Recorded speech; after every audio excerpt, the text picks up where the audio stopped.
Bismillahirrahmanirrahim. Assalamualaikum warahmatullahi wabarakatuh. Ketemu lagi di Siro Series spesial Ramadan episode ketiga. Sekarang kita akan berkisah mengenai kelahiran Nabi Muhammad.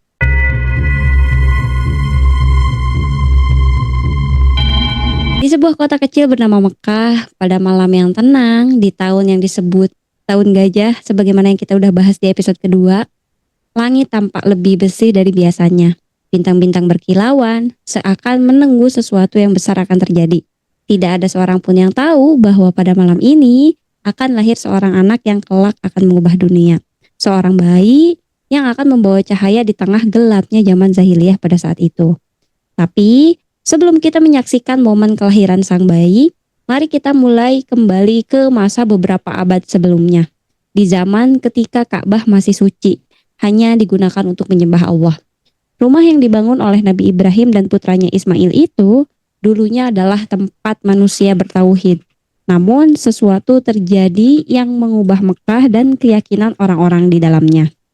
Semua bermula dari seorang pria bernama Amr bin Luhai, pemimpin suku Khuza'ah yang memiliki pengaruh luar biasa di kota Mekah. Saat melakukan perjalanan ke Syam, ia melihat bahwa penduduknya menyembah berhala. Ia bertanya, "Apa yang kalian sembah?" Dan mereka menjawab, "Ini adalah perantara kami dengan Tuhan. Melalui mereka, kami meminta keberkahan dan perlindungan." Amr bin Luhai melihat hal tersebut merasa kagum. Ia berpikir, jika mereka mendapatkan keberkahan dari berhala, maka penduduk Mekah juga harus memilikinya. Dengan penuh keyakinan, Amr bin Luhai membawa sebuah berhala bernama Hubal ke Mekah dan meletakkannya di sekitaran Ka'bah. Pada awalnya, hanya sedikit orang yang mengikutinya. Tapi perlahan-lahan semakin banyak suku di Mekah yang menaruh berhala mereka sendiri di sekitaran Ka'bah. Masing-masing suku membawa patung berhala mereka dari Yaman, dari Syam, dan bahkan dari daerah lain. Mereka mulai meminta keberkahan kepada batu-batu yang bisu, berharap mendapatkan perlindungan dari sesuatu yang tidak dapat mendengar atau bahkan melihat. Dan akhirnya, ratusan berhala memenuhi sekitar Ka'bah, tempat yang dulu menjadi pusat ibadah tauhid, kini telah berubah menjadi pusat kesyirikan. Namun pada malam ini sesuatu akan terjadi. Malam ini Ka'bah akan terguncang dan malam ini juga dunia akan menyaksikan tanda-tanda bahwa seorang nabi telah datang.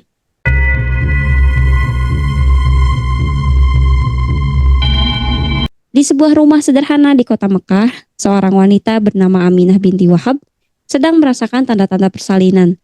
Perutnya mulai berkontraksi, tubuhnya lemah, tapi hatinya tetap tenang. Di sampingnya ada Barokoh atau seorang budak wanita yang setia menemaninya. Dialah yang kelak lebih dikenal sebagai Ummu Aiman atau ibu angkatnya Rasulullah. Di saat yang sama, berbagai keajaiban mulai terjadi di seluruh dunia, sebagai isyarat bahwa bayi yang lahir ini bukanlah bayi yang biasa. Misalnya saja di Persia, api suci yang sudah kita bahas di episode kedua, api suci di kuil Majusi yang telah menyala selama lebih dari 1000 tahun, tiba-tiba padam. Para pendeta panik, mereka mulai berlarian ke sana kemari, bertanya-tanya, bagaimana mungkin api yang tidak pernah padam itu bisa mati begitu saja. Sementara di istana Kisra, 14 pilar istana Persia runtuh dalam sekejap. Kaisar Persia terbangun dari tidurnya, gemetar melihat simbol kejayaan kerajaannya mulai retak. Sementara di danau sawah atau daerah Iran, air yang tadinya memenuhi danau itu tiba-tiba mengering. Penduduk sekitar gemetar ketakutan, tapi tidak tahu apa yang sedang terjadi.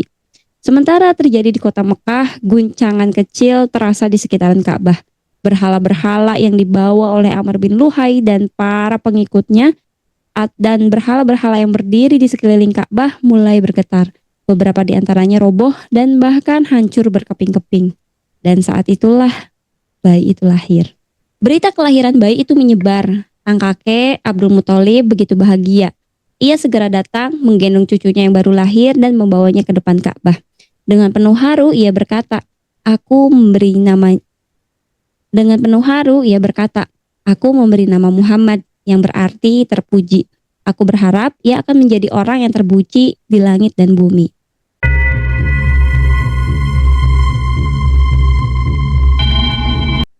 Berita kelahiran itu menyebar dengan cepat di keluarga berita kelahiran itu menyebar dengan cepat di keluarga Berita kelahiran bayi itu menyebar dengan cepat di keluarga besar Abdul Muthalib. Seorang cucu telah lahir, seorang penerus keturunan Quraisy, dan yang paling bahagia mendengar kabar ini adalah pamannya, Abu Lahab. Abu Lahab yang saat itu adalah seorang pedagang yang kaya dan berpengaruh, tidak bisa menyembunyikan kegembiraannya. Ia bangga bahwa keluarga Abdul Muthalib mendapatkan keturunan yang baru. Saking gembiranya, ia bahkan melakukan sesuatu yang luar biasa. Di rumahnya ada seorang budak wanita bernama Suaibah. Suaibah diperintahkan untuk melihat kondisi Aminah atas kelahiran seorang bayi yang telah dinantikan. Ketika seorang bayi itu lahir, Suaibah berlari membawa kabar. "Wahai Tuhanku, saudarimu Aminah telah melahirkan seorang bayi laki-laki." Mendengar ini, Abu Lahab tertawa dan berkata, "Ini hari yang istimewa. Kau bebas, aku memerdekakanmu karena kelahiran keponakanku." Bukan hal yang biasa memang bagi seseorang membebaskan budaknya hanya karena kelahiran seorang anak. Tapi Abu Lahab melakukannya, menunjukkan betapa bahagianya ia pada hari itu. Namun kegembiraan ini tidak akan bertahan selamanya. Bertahun-tahun kemudian, Abu Lahab lah yang dulu begitu bahagia dengan kelahiran Nabi Muhammad, justru akan menjadi musuh yang paling keras menentangnya. Tapi itu adalah cerita untuk nanti. Sementara itu sang kakek, Abdul Muthalib, merasakan kebahagiaan yang berbeda. Ia adalah seorang pemimpin Quraisy, pria yang sangat dihormati di Mekah, tapi hari ini ia bukan seorang pemimpin. Ia adalah seorang kakek yang baru saja mendapatkan cucu yang sangat istimewa.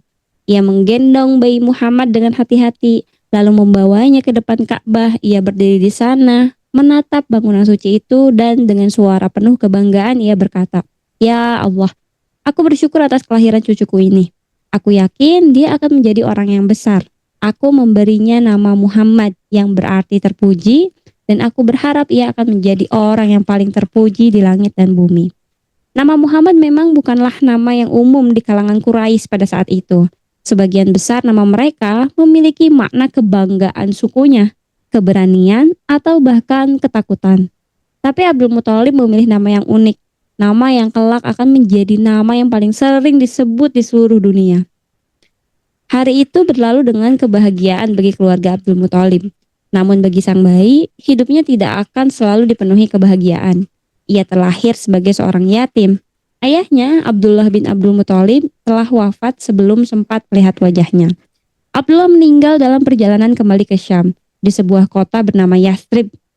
Ia tidak pernah sempat menggendong putranya, tidak pernah sempat membisikkan doa di telinganya, dan bayi Muhammad lahir ke dunia tanpa sosok ayah di sisinya. Tapi dunia telah memberikan tanda-tandanya bahwa meskipun Muhammad lahir sebagai seorang yatim, ia tidak akan dibiarkan sendirian. Ia akan tumbuh di bawah kasih sayang ibunya, kakeknya, dan pamannya. Dan ia akan membawa cahaya bagi dunia yang pada saat itu masih gelap dalam kesyirikan dan ketidakadilan.